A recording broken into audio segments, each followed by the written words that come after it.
In today's video, I'm going to show you how to transform a small space into a home office. If you're new to my channel, I want to take you back a few years and show you what my dining room used to look like. When I moved into my house, I did a makeover where I painted it this pretty pale navy color and I painted the dining room table in there. But what I found was I wasn't really utilizing this room as much as I would like to. And I really wanted to create a more usable space. My dream was to have a pantry, and this dining room sat on the side of my kitchen. Now, if you guys have watched me for a few years, you probably remember that I have this small pantry cabinet. And it worked, but I would love to have something bigger, like those big pantries that you see on Pinterest. I'm all the time looking at inspiration on Pinterest for pantries. And if you're not following me on Pinterest, I do have a Pinterest called Liz Fenwick Homemade. That's where I'm at over there if you want to follow all my inspiration on Pinterest. One day I had a wild idea. What if we converted our dining room into a pantry? But I knew that I didn't need the entire dining room for the pantry. So we thought, let's build a wall in the middle of our dining room. On one side, we'll have the pantry, and then on the other side, we'll create an office. So last year, all of this work started. We created the wall and we ran electrical and added in drywall on the pantry side. We painted and installed cabinets from Menards, and then my husband built this amazing shelf where we put all of our food. We painted everything white and added in gold accents. I will link for you the pantry video down below in the description box because I go into great detail of how we put this room together and I give a lot of great organization tips. But after the pantry was complete, we turned our attention to the other side of the wall. So in today's video, I'm gonna be showing you how I put together this small office and how it all came together. Before starting this project, I came up with a plan based on my needs for the space. So number one, I wanted a room that anyone in the house could use as a workspace. My husband and I both work from home and my kids work on homework at night. Number two, due to the nature of my job, I knew that I needed some additional storage for camera equipment or items that we're using in videos or items maybe that we get from Amazon that we're filming for our Amazon live streams. So let's talk about the mood that I wanted this office to have. Now, if you look at the rest of my house, throughout my house, I have this light, airy, white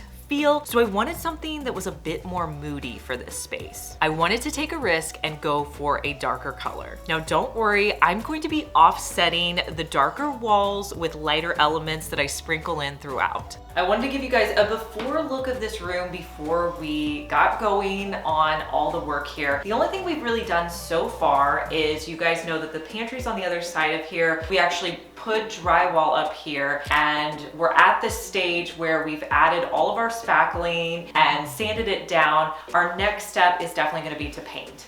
I wanted to give you guys a progress update because we have gotten all of the ceiling and walls primed right now. So everything's really white and I have my paint samples over here. I'm really thinking about going like a deep green, dark, moody color. I can't really decide which color I like. I don't know. I'm leaning more towards this Intrigue color by Benjamin Moore. I also really like this rosemary color. That's a Benjamin Moore color. I'm having a hard time deciding. I feel like the colors over here are a little bit too dark for me. And I don't know, these, I don't know if they're reading right, but these are more of like a hunter green color. I don't know, I might get a few more paint samples, but we'll just have to see.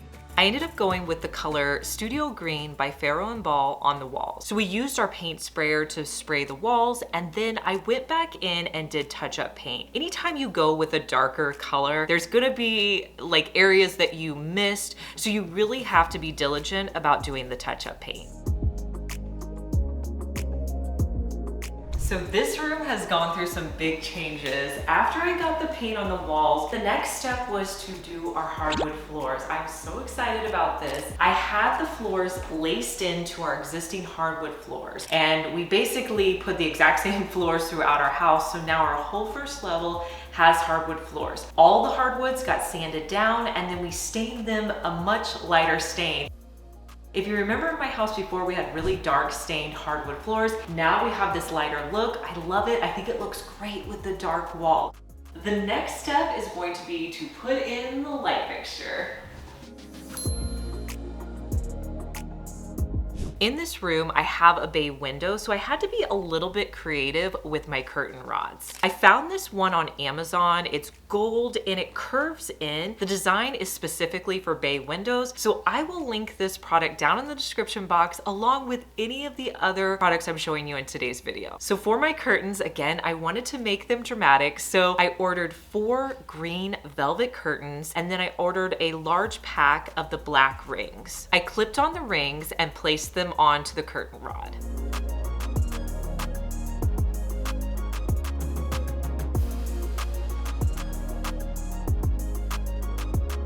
I love how dramatic they look with the wall color.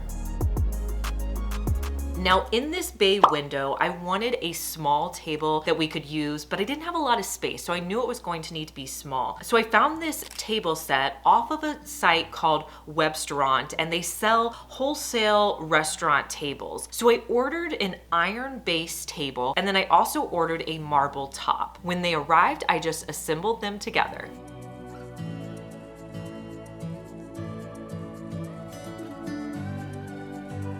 I also wanted 2 chairs. Again, I wanted lighter elements to contrast against the wall, so I found this set of 2 chairs off of Amazon.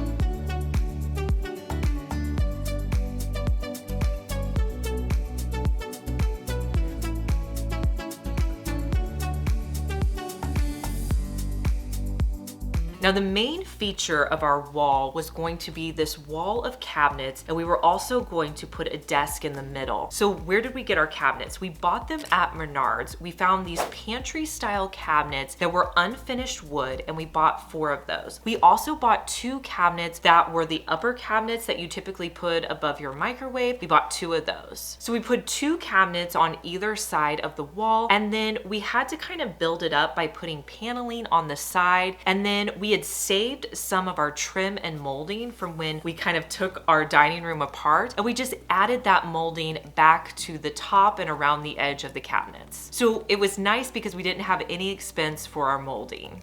Next, it was time to do the part that I knew was going to take a while to do, which was painting the cabinets. I want to give you guys my step-by-step tips for how to paint your cabinets, because I feel like sometimes people can be really intimidated to do this, but really it's not hard to paint your cabinets, but you want to make sure that you go into it with the right steps and the right tools. So I started by removing the doors on the cabinets, and then I set up an area in my basement where we laid down tarps, and then I placed like those solo cups on the ground, and then I placed the doors on top of the cups. In the room, I taped up the floor to make sure I protected all of my space.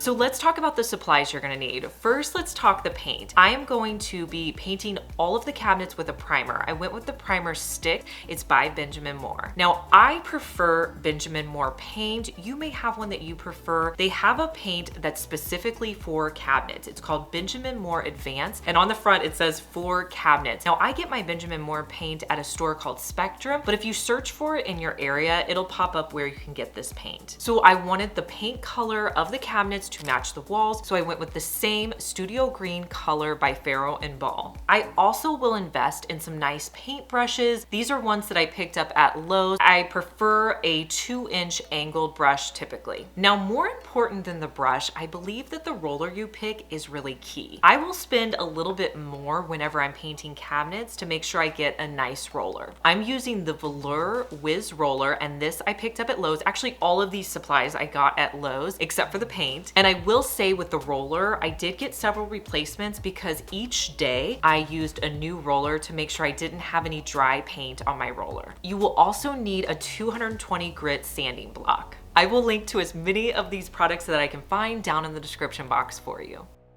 I began priming with the Sticks primer on the cabinets.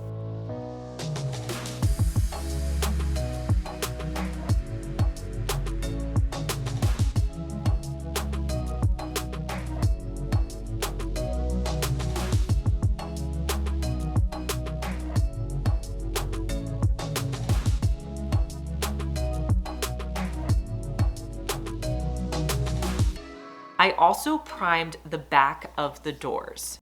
Now with the primer, you wanna let it dry for 24 hours. And I will say, when you're painting cabinets, allowing that dry time is key. I know sometimes I get in a rush and I wanna keep going, but it's really gonna help with the longevity of your cabinets if you give them the amount of time they need to dry. I do have a lot of wall touch-ups to do, which I'm gonna be doing with the same paint color.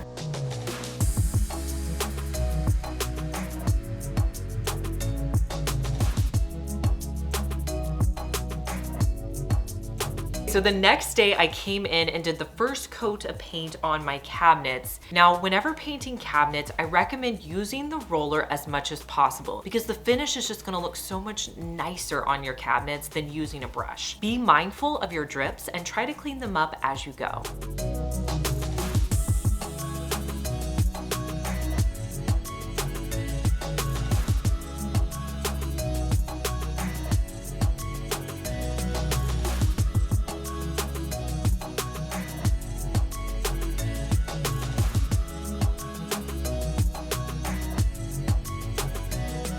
So after I primed both sides of my doors, I started doing the first coat of paint, and I like to start on the back side of the doors and then I'll do the front side. So on the back side, what I like to do is use the brush in the inlay areas, and then I'll use the roller on as much as possible that I can. And with this paint, I had to allow 16 hours to dry. So essentially I only did one coat of paint a day.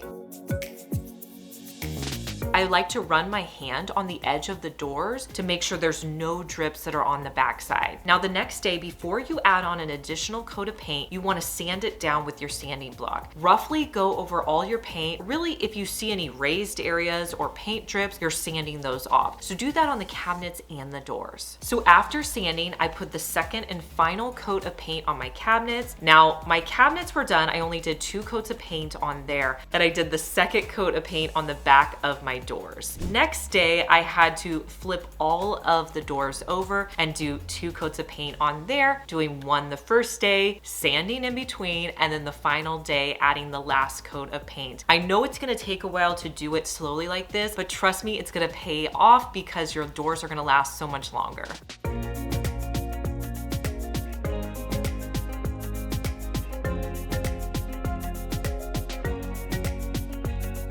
Now you may be wondering what we did in the middle of the cabinets. I really wanted to add a desk and then put some shelves up top. So I found at Lowe's, they had these butcher block countertops that I thought looked so nice, and I thought they'd be perfect for the countertop and the shelf. So we picked up 2 of these countertops in a lighter wood finish. So for the shelves, we cut the butcher blocks in half, and then to put them on the wall to make them look like they were floating shelves, my husband did this great job of routing out on 3 edges, notches on the underside of our countertop. And then on the walls, we installed 3 wood boards so that the shelf would sit down onto the wood boards. And then we ended up screwing it in from the side in place. So we did that for the top shelf and the second shelf. And really we did the same steps to put in the desk. We kept that one longer so it went to the end of our cabinets. I sanded the butcher block down with the 220 grit sandpaper, and then I wanted to seal it, but I did not want it to have a shiny look. So when I was shopping around at Lowe's, I found a new sealer. It was called Clear Ultra Flat, and it was perfect. It didn't produce any shine, but it gave me that seal that I was going for. So I did 2 coats on the shelves with a foam brush as well as on my desk. From there, we added the doors back in once they were dry. Now I wanted my handles to be a bit dramatic, so I went to Amazon because I feel like they have some of the best prices on handles. I found these large 6-inch brass handles, and I picked up a pack of those. I also got some brass knobs by the same brand. That's one of my tips, is if you find handles you like, go to that brand's website, and typically you can make sure that the colors are going to be matching if you get them from the same vendor. On the main cabinet, we put handles, and then we put the handles on one higher up, and then on the very top we added the knobs. Like I said at the beginning of the video, I really wanted this to be an organized space where we could store filming equipment or items that I need for upcoming videos. We just have a lot of items that come in and out of my house, so I wanted to label everything. So using my label maker, I added labels to each of my shelves, and anyone who opens up the cabinets will know exactly where to put items. Now's the fun part. I get to finally decorate this space. So I headed to the thrift store because that's really the place where I find the most unique items, plus they're super affordable. So I was really looking for items to put on my desk and those 2 shelf areas. I also gathered decor that I already had around my house, some different prints, and just home decor. Outside of the thrift store, I didn't really buy much for this space. Whenever you're styling your shelves, it's nice to have symmetry, but it's also great to have asymmetry. So where in one section I might put 2 larger items together, maybe in another grouping I'm gonna add 3. You want it to be unexpected, but all kind of flow together. So I started by putting elements on the top shelf. Now where I have the 2 picture frames over on the right, I needed a tall element to balance it over on the left, so that's where I came in with a larger vase. So whenever you're styling your shelf, you wanna mix and match different heights and shapes. This is going to really add some visual interest to your display, and it's going to help it not look too uniform. I added in a few prints that I picked up on Amazon, and I also used some Dollar Tree frames, added a little bit of rub and buff to those, and those look great displayed on the shelf. I also added in a lamp that I had picked up at the thrift store, but I DIY'd this lamp just a bit. I painted the base of it, and then I added a spray paint marble finish to give it that white textured look.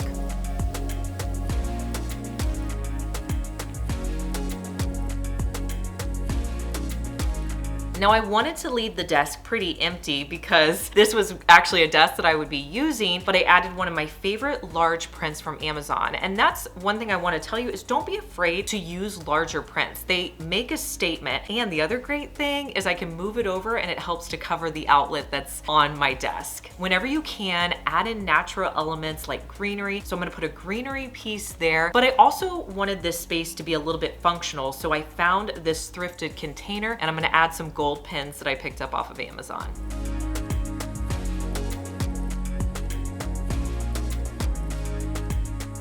Now I had a little bit of trouble deciding on a chair for this space. If you guys remember in December, I did a thrifting trip where I found these great 2 thrifted chairs. I did a little DIY to them, like I added some stain to the outside, but the base of them, I just had to clean up the upholstery. So that was one chair I thought would look great here. Another option, I found this one off of Amazon. This is more of kind of a traditional desk chair. I don't know, let me know down in the comments which one you prefer, and I'll go with that one. Do you like the thrifted chair better or the Amazon chair?